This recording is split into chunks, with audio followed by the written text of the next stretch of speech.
Hang on one second, motherfuckers. Pulling it up. Alright.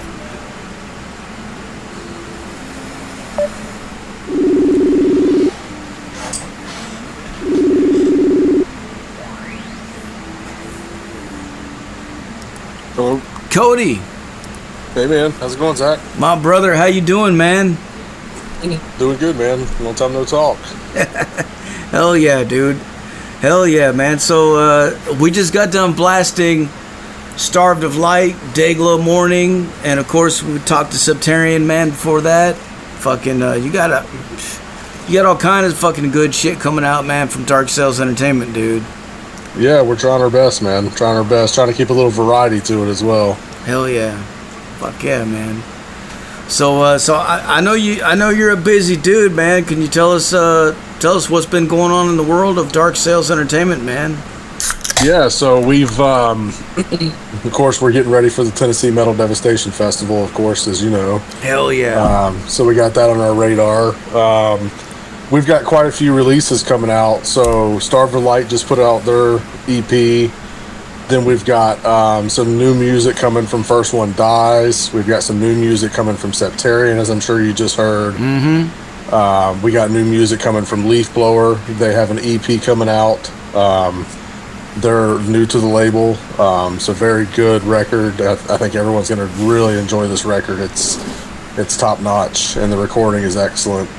Hell yeah. And then we've got Subdivisions on the label, who's going to be putting some new music out soon as well. So a lot of new tunes coming out, man, and really looking forward to getting all that to market and getting it into the ears of all the folks out there who, you know, listen to these bands. Fuck yeah, man. Well, we cannot wait, dude. One thing I wanted to ask you, what's going on with the Violence System, man? Yeah, so Violent System is actually about to hit the studio with us. So, you know, we have our own studio at the label. Yeah. And they're about to hit the studio with us in about a month to finish, to start recording their next EP from the label.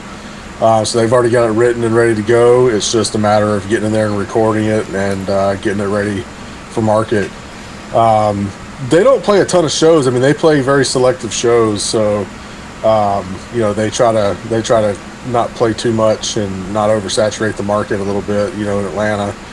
So they stay pretty quiet, but they're going to have some new stuff coming out, and it's going to be killer. I've already heard demos of it, and I'm already in love with it. So yeah, they blew it up last year, man. Fucking, we definitely want to get them back at some point, man, for sure. Oh, absolutely. Yeah, they would love to play it. That shit was crazy, man. They were fucking going insane, dude. And fucking that crowd, man. The fucking what was it? The fucking Wall of Death, man.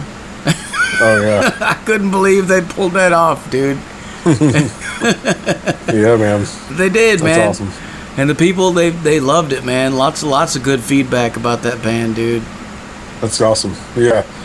Yeah, Violent System's unique. They've got that unique sound, that symphonic deathcore, death metal sound going on, and yeah, it's really hard. It's really unique.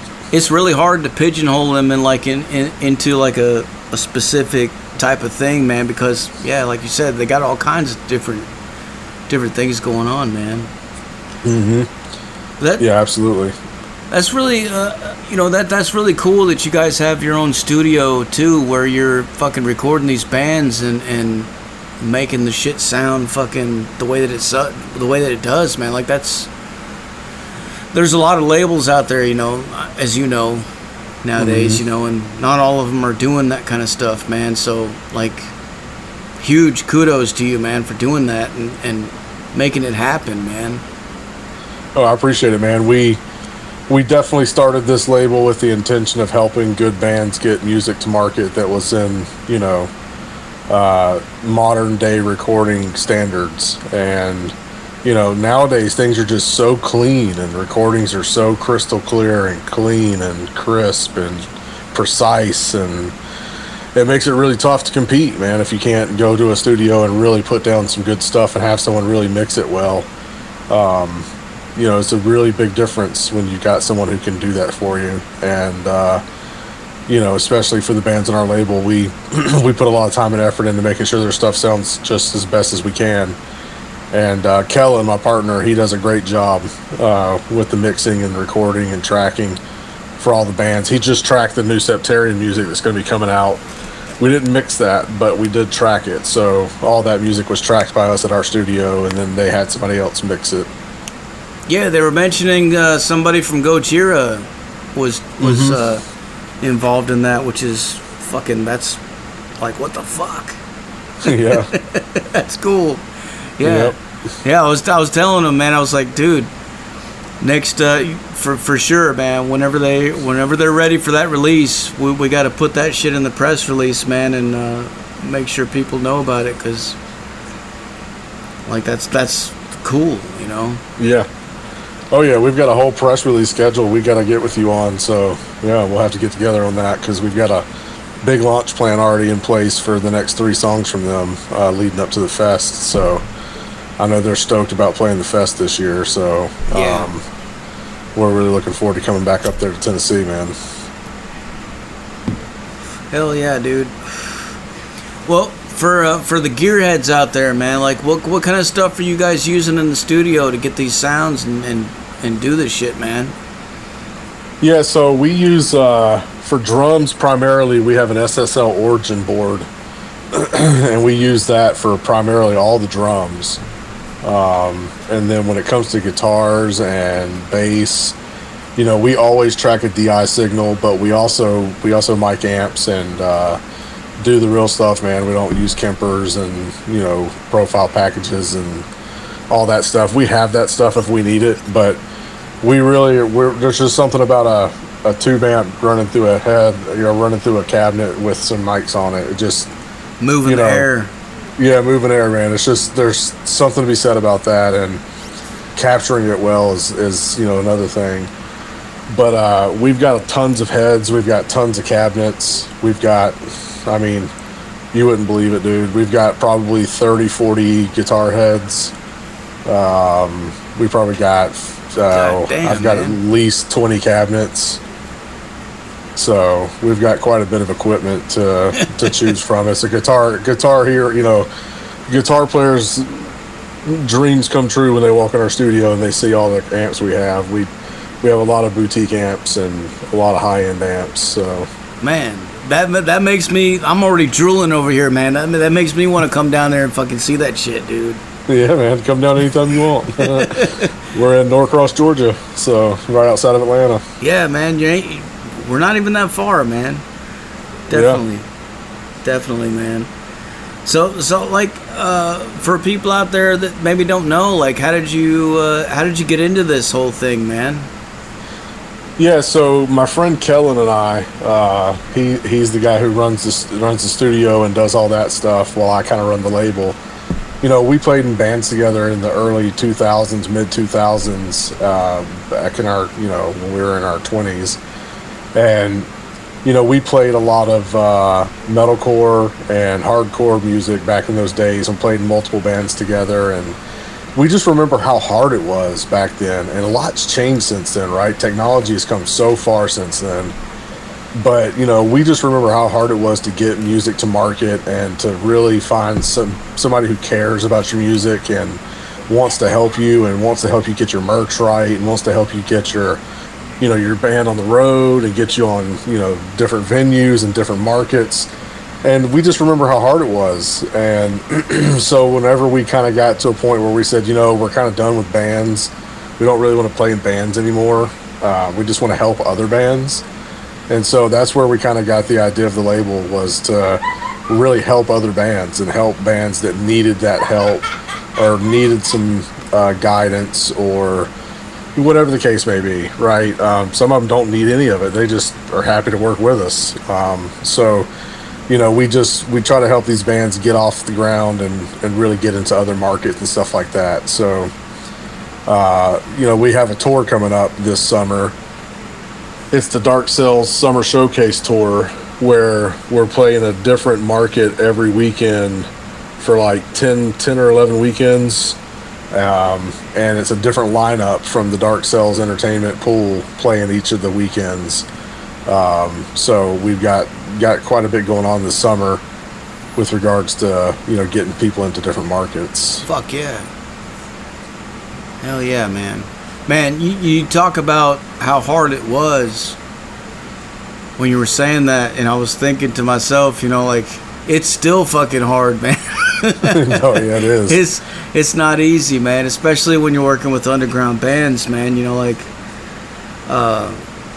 Even just with the marketing and promotion and stuff like that, man. Like, there's so much fucking competition out there all the time, every day.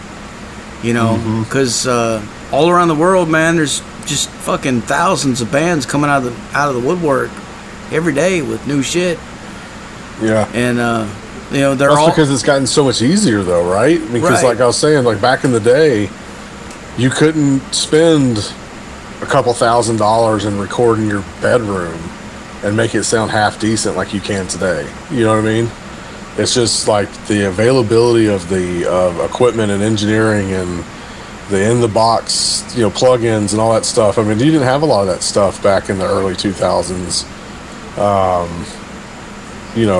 2003, 4, 5, around in that time frame. That was when that stuff was starting to become new. So, just the ability to get into a studio was hard back in those days, but nowadays it seems really easy. It's finding a good studio. You know what I mean? Because everybody's got a studio in their bedroom, but it's finding someone who actually knows what they're doing with the equipment, right? And really knows how to make something sound the way it's supposed to. Yeah, because it matters. I mean, it really does, man.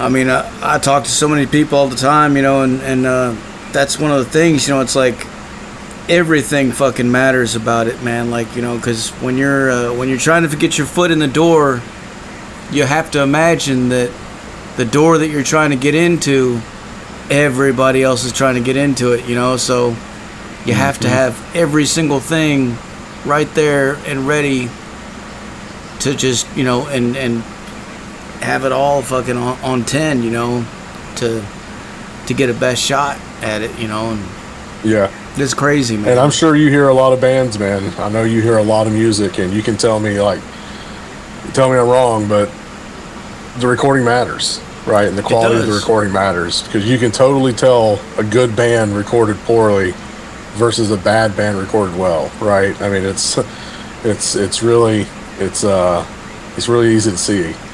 Yeah. So that's for sure. Well, so what kind of stuff do you guys have coming up next, man? For the label that you want to, anything special that you want to announce? I know you already told us some of it. Yeah, I mean, really just the music's coming out, man. Really looking forward to this Leaf Blower album and the Subdivisions album that's going to be dropping soon.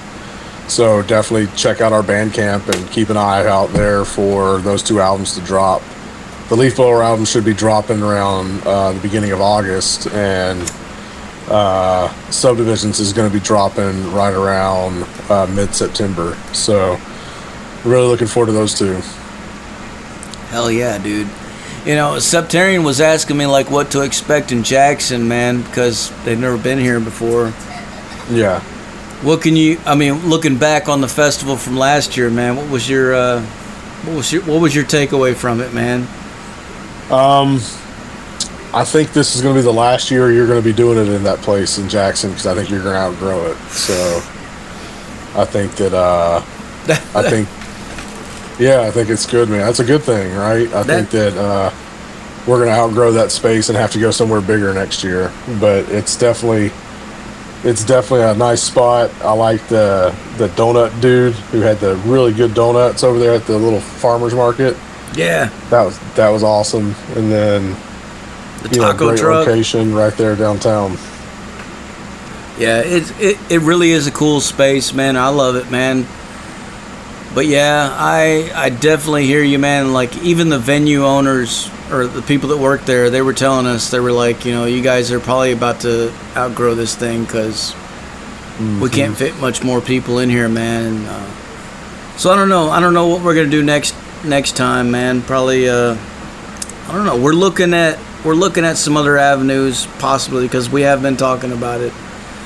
There's a fairgrounds here that is quite a bit bigger. Yeah. And we might be able to do maybe a 2-day fucking event there, you know, where we can have everything locked up overnight and safe and secure.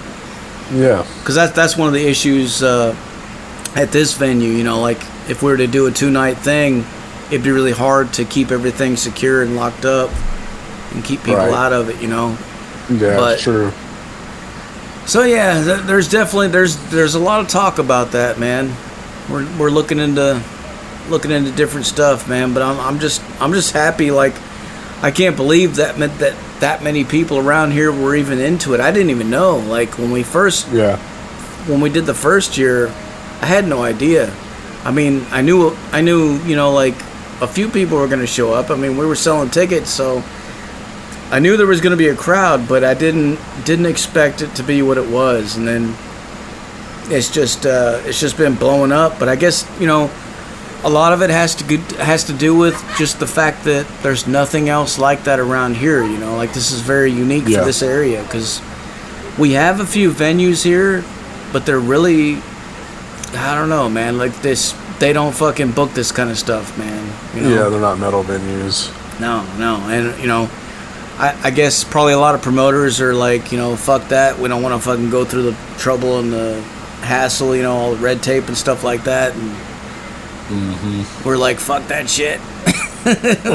they ain't holding us down, man. I hear you. I hear you. Hell yeah, dude. Well, I can't wait to see you guys again, man, and I look forward to it. Fucking having our setup up there and watching the shit and just having a good time, man. Oh yeah, we're looking forward to it ourselves, man. We'll be there. It'll be here before we know it. That's for sure. Yeah. I got, and another thing, you know, I got extra fucking speakers this time, man. I already booked it, fucking. So it's gonna be it's gonna be a little bit louder, which I think is important. I mean, it was already loud before, but like especially down there in the pit. But I want it to definitely be. I don't know, man. We need more power. You can never go wrong with more power, you know. Yeah, that's for sure, man. That's for sure. You can never go wrong with more speakers. Well, Cody, we appreciate your support so much, dude. I mean, I can't tell you how much, dude. Like it fucking it's amazing, dude. You and everybody else that supports this thing, man, we really appreciate it, dude. And yeah, no problem, man. We're happy to help. So glad to be helping, and I'm glad some of our bands get to play, and it's a good time for everyone, man. Fuck yeah, dude. What about merch and stuff? You guys gonna bring some merch for Dark Sales too? Oh yeah, we're gonna bring some merch, and oh yeah, that was the other thing. We're gonna have a compilation CD coming out. Hell yeah! And we should have it out in time for the fest this year too, where we're gonna have like 15 songs from all the different bands on the label in one big compilation. So we'll have that by the time we get there for the festival. Fuck yeah, dude! That's badass, man. All right, well, Cody, I guess I'm about out of questions for you. Is there anything else you want to let the people know? No, man, just support your local bands and support music, man. Just support independent music and, you know, support all the things that Zach does, because he helps a lot of bands out. Thank you, man. I'm always glad to fucking help you guys out, and I just love being a part of the whole thing, man, to be honest with you, you know? Yeah. I was just like you, man, fucking just been a metalhead my whole life, man, fucking used to play in bands, fucking not doing that anymore, really. Family fucking time now, but, well, I do jam with my kid. Well, that's cool. He just turned 12, man, but yeah, he sings on my new shit now. So. Nice. Yeah. maybe one of these days we'll put together a band and get up there on the stage too, man. I don't know. Nice, man. Hell yeah. All right, well, before I let you go, can I get you to make us another station tag real quick? Yeah, sure. All right, whenever you're ready, say something like, "This is Cody, and you're listening to Metal Devastation fucking radio, man." All right, this is Cody from Dark Sales Entertainment, and you're listening to Metal Devastation fucking radio. Fuck yeah. All right, all you motherfuckers out there listening, man, you know what to do. Go to Dark Sales Entertainment and buy some shit. Support these motherfuckers, man. Check out the bands. All right, dude. Well, what I'm going to do now is I'm going to blast some more... I got Violent System coming up next, man. Oh, awesome. Hell yeah, dude. Make these motherfuckers go nuts. U-Haul trucks. Mandatory. That's great. All right, we'll talk to you later, Cody. All right, thanks, Zach. All right, man. All right, see you, bud. Peace. There you have it, folks. Cody from Dark Sales Entertainment, live on the Zach Moonshine Show with Metal Devastation motherfucking radio. Like I said earlier, put your speakers in your windows, put them in your front lawns, put them in your neighbor's driveway, do whatever you gotta do, man. If you don't see U-Haul trucks everywhere tomorrow, what the fuck are you even doing, man? Like, why? I mean, seriously, man. It's not that hard. Crank it up.